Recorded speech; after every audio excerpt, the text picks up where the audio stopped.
aula do nosso curso de História para o segundo ano do ensino médio. Na aula de hoje a gente vai falar sobre o processo de independência da América Inglesa e, claro, aí formando o que é hoje os Estados Unidos da América. A gente começa observando que a América Portuguesa era chamada de 13 colônias, é claro, porque a Inglaterra ela vai dividir sua região territorial aqui na América em 13 pequenos pedaços, digamos assim. E a princípio quem vai vir colonizar essa região aqui da América é um grupo específico de ingleses chamados de puritanos. Por que puritanos?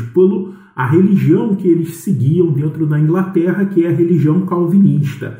A gente deve lembrar bastante aí que na Inglaterra nós temos a Igreja Católica com uma certa força lá no finalzinho do século XVI. Você tem a Igreja Católica, a Igreja Anglicana, que é a grande e poderosa, e a Igreja Protestante, digamos assim, ou a Igreja Evangélica, como queiram aqui no Brasil, que vai ganhando cada vez mais força. Esses protestantes de origem calvinista é que vão ser meio que expulsos dentro da Inglaterra e vão vir colonizar a região das 13 colônias aqui na América.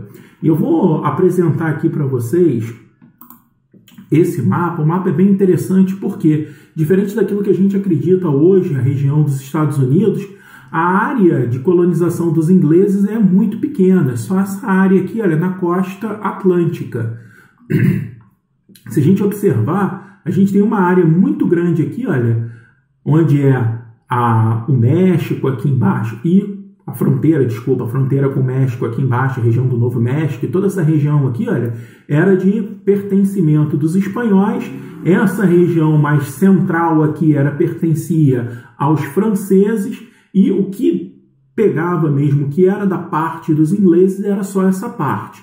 É claro que você tem uma parte aqui, olha, na região onde é hoje o Canadá, que também é de colonização inglesa. O Canadá que vai ser colonizado uma parte por franceses e outra por ingleses.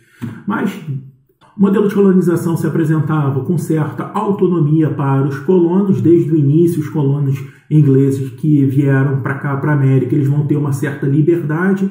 É claro que essa é uma liberdade vigiada. Alguns colonos vão ter mais liberdades, outros menos. Mas, grosso modo, eles vão ter uma certa liberdade. É diferente, por exemplo, do modelo de colonização adotado pelos espanhóis ou propriamente pelos portugueses. Nesse caso, o controle da colônia vai ser um pouco mais flexível. E vão haver dois modelos muito claros, muito distintos da colonização inglesa aqui na América. No norte, você tem um desenvolvimento mais comercial, com mão de obra livre. É o local onde eles vão chamar de Nova Inglaterra, do qual vai ter a sua maioria esmagadora de puritanos que vieram para lá tentar fundar uma nova Inglaterra com liberdade religiosa, para que eles pudessem professar sua fé calvinista de modo livre. E o outro ponto ali que vai ser o sul. Desenvolvimento agrícola, principalmente do algodão para exportação, para exportar diretamente para a Inglaterra. Vai ser utilizada a mão de obra escrava, principalmente o escravo mediante o chamado comércio triangular, no qual vão comercializar com as Antilhas comercializar com a África. Uma leva enorme de africanos vão chegar à região das 13 colônias, fazendo uma das marcas do modelo de colonização. Então a Inglaterra ela vai utilizar um modelo que vai desenvolver mais as pessoas, promover um povoamento mais ao norte e uma exploração mais acentuada, com uma característica de mão de obra escrava mais ao sul das 13 colônias. É claro que a gente está fazendo, digamos assim, esse retorno muito grande ao momento lá da colonização da América Inglesa. Eu sei que o objetivo da aula não é esse, mas esse é um pré-requisito importante para a gente dar continuidade ao que vai estar por vir. E o que está por vir é guerra. A Guerra dos 7 Anos ela vai ser, na verdade, não uma, mas uma série de conflitos que vai envolver países ligados diretamente à França e países ligados diretamente à Inglaterra. E essas guerras vão se dar na Europa e principalmente nas colônias, tanto inglesas quanto francesas, e inclusive alguns resquícios dessa Guerra dos 7 Anos vai ser travada aqui no norte da América. Essa guerra ela vai ser, no final das contas, vai sair a Inglaterra vitoriosa, Porém, é uma guerra dispendiosa, vai se gastar muito dinheiro. E para tentar recuperar o dinheiro gasto pela Inglaterra com essa guerra, visto que as compensações da vitória dos ingleses, ou seja, aquilo que os ingleses receberam pela vitória na Guerra dos 7 Anos foi muito pequeno, gastaram muito mais do que receberam, obviamente os ingleses vão buscar fazer uma compensação. E como compensar isso? Através de uma exploração um pouco mais intensificada da sua colônia. E aí vai aumentar a tributação. Uma forma de você aumentar a exploração da colônia é tributando, ou seja, criando novos impostos ou aumentando os impostos. O primeiro grande imposto aí vai ser a lei, que eles vão chamar, a lei do açúcar, mas o que vai ser o mais destacado aí é a lei do selo. Em 1765 vai ser criado essa lei. Qualquer tipo de publicação, mesmo que seja um jornal, mesmo que seja um panfleto, qualquer tipo de publicação que houvesse alguma circulação dentro da colônia, obrigatoriamente teria que ter um selo. Selo esse que você teria que comprar diretamente da Inglaterra, tá? Então os ingleses vendiam dentro da colônia os selos, qualquer tipo de circulação. Ou seja, é um tributo no qual você tem que pagar. A outra lei vai ser a lei do chá, de 1773. Essa lei vai incidir impostos diretamente no chá e também criar a Companhia das Índias Ocidentais, que tinha o exclusivo de comércio do chá. O que é a ideia de você dar exclusividade? Se você pega uma companhia, uma empresa só que tem exclusividade, quer dizer que qualquer chá produzido aqui na América, produzido lá nas 13 colônias, obrigatoriamente deveria ser vendido para essa empresa. A empresa ela vai poder fazer o quê? Limitar o valor do chá. Ela vai tabelar esse valor, pode pagar um valor menor. Como eu não posso vender para outra pessoa o chá, eu tenho que aceitar isso, aceitar esse preço menor que a empresa está pagando pelo chá. E aí, claro, também vai gerar um descontentamento muito grande, principalmente com quem, obviamente, vendia esse chá no porto ali de Boston. Tanto é que você vai ter a chamada Festa do Chá de Boston. Uma série de colonos vão se vestir de índios. Tenta imaginar o quão ridículo que seria isso. A gente está falando do finalzinho do século XVIII. Os colonos se vestidos de índio vão lá e vão promover a destruição de diversos barris de chá que já estavam prontos para serem levados para a Inglaterra. Claro, isso vai gerar medidas mais fortes por parte dos ingleses.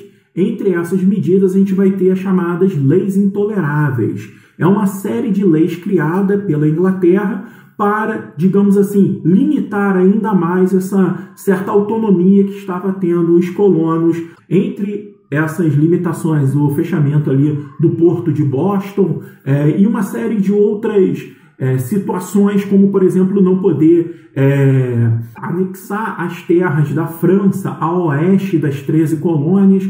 Tudo isso vai gerar um descontentamento enorme e, claro, vai desembocar aí na declaração de independência dos Estados Unidos. E aí sim a gente começa a falar de Estados Unidos, deixando de lado as 13 colônias, porque em 1776, dia 4 de julho, vai ser declarado a independência, carta essa escrita por Thomas Jefferson, e eles vão, através de 2 grandes congressos, eles vão reunir os principais representantes de cada uma das 13 colônias, vão promover um congresso e vão decidir, no segundo congresso continental, eles vão definir que o caminho é a ruptura, ou seja, o caminho é a independência. A Inglaterra passa a não ter mais poder nenhum dentro do país que se inaugura, chamado de Estados Unidos da América.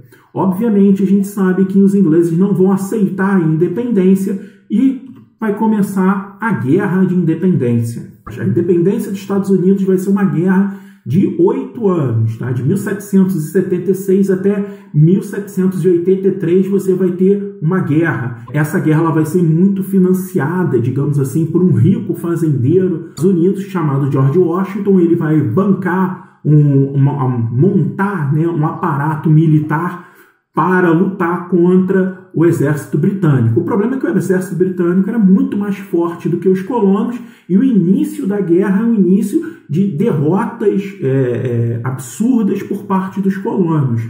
E essas derrotas vão até o momento que eles vão conseguir, os colonos conseguem obter aí apoio, principalmente da França. Eles têm o apoio da Espanha, mas o apoio da França é um apoio significativo, porque, entre outras coisas, a França não só vai enviar capital, dinheiro, mas também exército e aparato militar, como armas, material bélico e por aí vai.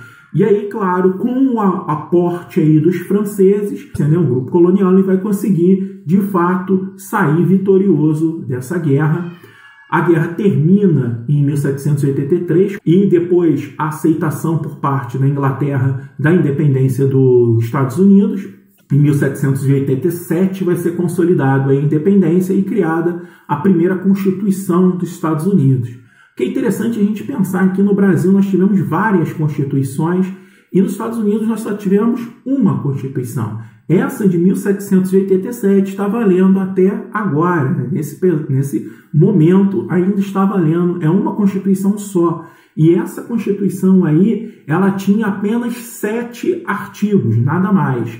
E claro, com o passar do tempo, vai sendo criados novos artigos à Constituição americana, o que eles lá vão chamar de emenda constitucional. Então você vai ter a emenda 8, a emenda 9, por aí vai. Se eu muito me engano, são em torno de 27 emendas, uma coisa assim, ao todo que tem a Constituição. E todas essas emendas que vieram posteriormente, elas aumentam, digamos assim, os direitos individuais das pessoas.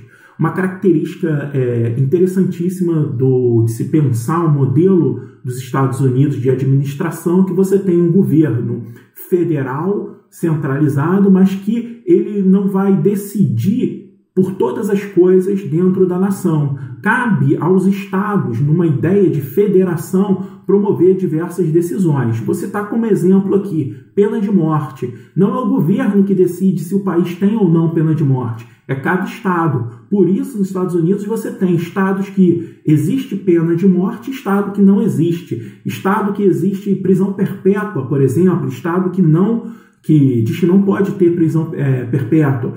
Estados que você pode dirigir com 16 anos. Estado que só pode com 18. E por aí vai.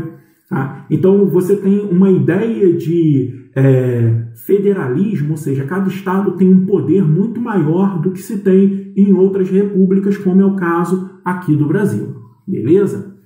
Agora acabou, vou ficando por aqui. Obrigado por assistirem essa aula. Até a próxima. Valeu!